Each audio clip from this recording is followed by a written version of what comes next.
प्रत्येकाच्या स्वप्नातलं एक घर असतं आणि ते घर बांधण्यासाठी प्रत्येक जण पै जमा करतो आणि ते घर उभारतो।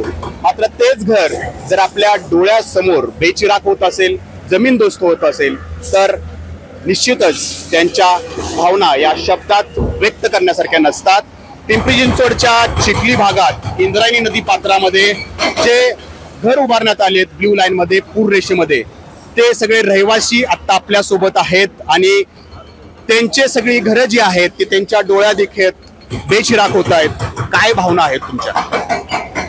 आमच्या भावना म्हणजे आम्हाला एकदम वाईट वाटते की आमच्या समोर आमचे घर पाडले जाते आणि करोडोचे आमचे जे घर होते बांधकाम केलेले काही लोकांचे अक्षरशः म्हणजे आज म्हणजे धुळमट्टीमध्ये मिळवून टाकले त्या शासनाने आणि आम्हाला कुठल्याही प्रकारचा वेळ मिळालेला नाहीये। कालपासून पाऊस चालू आहे, सामान सुद्धा शिफ्टिंग करता येत नव्हतं इथे, अशी परिस्थिती आमच्यावरती आलेली आहे। म्हणजे आम्ही इथले भारतातले रहिवासी, आम्ही बांगलादेशी आहेत असं यांनी आमच्यावरती कारवाई केलेली, बांगलादेशी जशी कारवाई करतात तशी। बांगलादेशी आहोत का असा इथं प्रश्न उपस्थित करतात काही। खरं तर स्वप्नातलं तुमच्या घर होतं जे आज या ठिकाणी जमीनदोस्त केले, काय काहींचे जे आहेत त्या महिला आहेत त्यांना बोलताना पण या ठिकाणी भावना त्यांच्या व्यक्त होत नाहीयेत। स्वप्नातलं घर होतं आज बेचिराख झालं।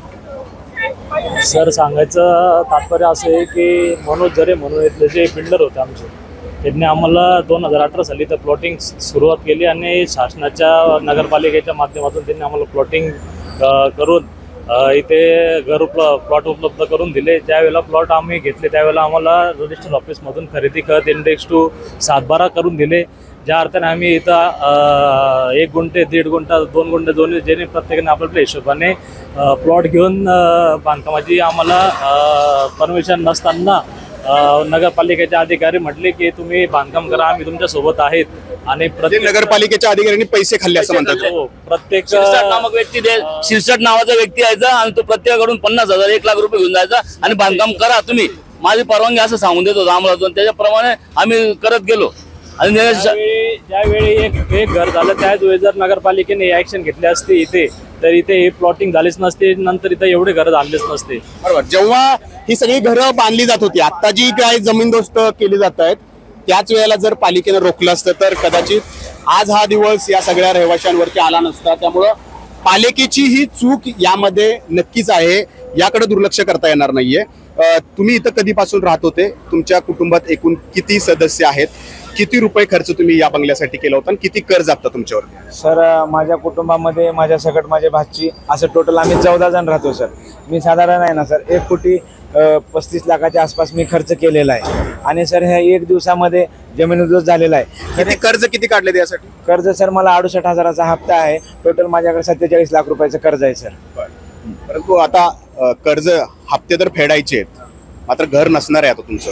नाही सर, आम्ही काही इथंच राहू सर, आम्ही काही करू इथंच राहू सर, आम्ही कुठं जाऊ शकत नाही कारण ह्याने आम्हाला रस्त्यावर आणलं तर आम्ही रस्त्यावर राहू सर। काय करणार? पण जीवाला नक्कीच तुमच्या धोका असू शकतो कारण पावसाळ्यात इथं पाणी येतं तर तुमच्या जीवाचाही प्रश्न आहे। तुम्ही जर बघत असाल इथं कॅमेरा करा, इथं तुम्ही कॅमेरा करा, हा एनए प्लॉट आहे आणि ह्याच लाईनला माझा दुसरा प्लॉट आहे। हा कसं काय ब्ल्यू लाईन मध्ये असू शकतो? हा जर PCMC एनए प्लॉट 8 मजली बिल्डिंग आहे आणि बाजूला कसं काय असू शकतं ब्ल्यू लाईन?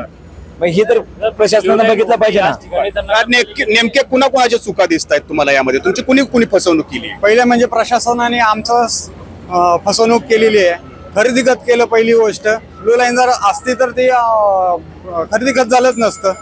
हे आरझोन म्हणून आम्हाला विकण्यात आलं, त्याच्यानंतर हे प्लॉटिंग प्रॉपर बनवण्यात आलं। आमच्याकडनं 20-20 लाख रुपये प्रति गुंठा घेण्यात आलं आणि अक्षरशः आम्हाला नाही का या लोकांनी असं दाखवलं की आरझोन सगळीकडे बॅनर वगैरे सगळे। त्यावेळेस प्रशासन काय करत होतं? बरोबर, म्हणजे बिल्डर असेल किंवा यंत्रणा असतील दुसरी प्रशासकीय, त्यांच्या तर चुका आहेतच, परंतु तुम्हाला थोडंसं असं वाटतंय की आपण पण थोडीशी माहिती घ्यायला हवी होती, तिथं थोडीशी आपल्या सगळ्यांची कुठेतरी चूक झाल्यासारखं वाटतंय? बरोबर आहे, तुमचं म्हणणं बरोबर आहे, पण ज्यावेळेला आम्हाला R2चे प्लॉट दाखवून त्याची रजिस्ट्री करून देण्यात आली आणि जो प्लॉट R2चा आहे त्याचे आम्हाला डॉक्युमेंट दाखवून बाकीचे आमचे प्लॉट त्यांनी आम्हाला विकले, म्हणजे आम्हाला ते त्यांनी दाखवूनच विकले ना, आम्ही ते बघूनच घेतलेले आहेत ऑलरेडी। जर आम्ही R2 बघितला तेव्हाच आम्ही इथं खरेदी केली आणि जर समजा ब्ल्यू लाईनचे प्लॉट होते तर रजिस्टर ऑफिसमध्ये याची खरेदी विक्री झालीच नव्हती पाहिजे।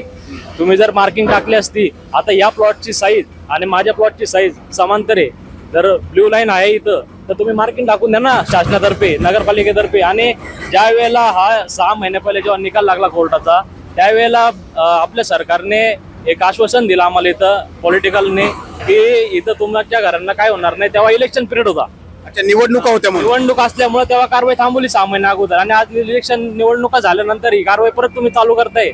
म्हणजे याच्यामध्ये नेमकं आम्ही दोषी कोणाला ठरवायचं? स्वतःला दोषी ठरवायचं काय? या शासनाला, प्रशासनाला दोषी ठरवायचं? याच्यात आम्हाला आता मार्ग कोण देणार याच्यामध्ये? तुमच्या भावनांशी खेळलं जातं इथं.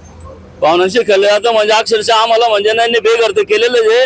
आता आम्हाला घर सुद्धा मिळत नाही दुसरीकडे. ताबडतोब कुठून घर मिळणार लगेचच्या लगेच? आणि शासनाने 5 कोटीचा दंडही आमच्या होते टाकलेले. कुठून पैसे आणायचे? 5 कोटी रुपये कशासाठी द्यायचे? आम्ही नगरपालिकेचे अधिकारी पैसे खाऊन गेले. त्यांनी सांगितलं तुम्ही बांधकाम करा.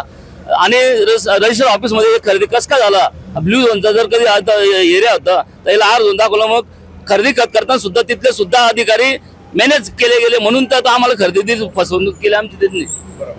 सर, दुसरा महत्वाचा मुद्दा काय माहिती आहे का?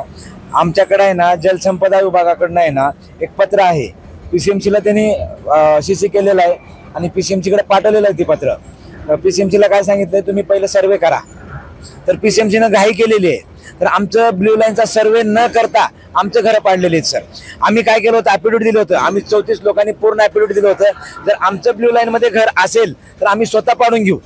पण PCMC काय म्हणते, आमच्याकडे पत्र आलं नाही. त्या पत्राचा पुरावा माझ्याकडे आहे. नोटरी करून दिली आम्ही आत्ताच. आम्ही आता पुढं काय? कुठं आता तुमच्या राहण्याची व्यवस्था? कुठं राहणार आहात? पुढं तर आमचं बघा, तुम्ही बघितलं तर सगळं सामान आम्ही इकडे काढून ठेवलेलं आहे. प्रत्येक घरवाल्यांनी ज्यांनी आपल्या आपल्या हिशोबाने सोय केली, मोकळ्या प्लॉटमध्ये आम्ही आमचं सामान काढलेलं आहे. आता आमची मागणी एवढीच आमच्या बिल्डरकडं, की आमची जी फसवणूक केली तुम्ही, आम्हाला त्याची भरपाई देण्यात यावी. आमच्या घरबंदीत आम्हाला घर देण्यात यावं. आमची सर्व नागरिकांतर्फे एकच मागणी आहे. तर हे ब्ल्यू लाईन आहे आणि या ब्ल्यू लाईन मध्ये हे सगळी घरं, बंगले जे आहेत ते उभारण्यात आलेले होते. खरं तर या रहिवाशांचीही थोडीफार चूक आहे, कारण त्यांनी अधिकची माहिती, अधिकची कागदपत्र तपासणं गरजेचं होतं. परंतु दुसरीकडं हा आर झोन त्यांना दाखवण्यात आला आणि जिथं याचा दस्त होतो तिथं मग हा दस्त कसा काय झाला? दस्त झाल्यानंतर तिथं जी घरं उभारली जात आहेत, ती घरं उभारताना महानगरपालिका काही झोपली होती का? महानगरपालिकेच्या अधिकाऱ्यांनी पैसे खाल्ल्याचा देखील या ठिकाणी आरोप करतायत. आणि त्यांनी पैसे खाऊन आम्हाला घरं बांधून दिली आणि परवानगी देऊ असंही आश्वासन खोटं आहे ती या ठिकाणी दिलं. आणि म्हणून या सगळ्यांनी पैसे जमा करून या ठिकाणी बंगले उभारले, जे आता अनधिकृत ठरलेले आहेत आणि ते जमीनदोस्त केले जात आहेत. स्वप्नातलं त्यांचं घर जे आहे ते आता डोळ्या देखत बेचिराख होताना दिसतंय.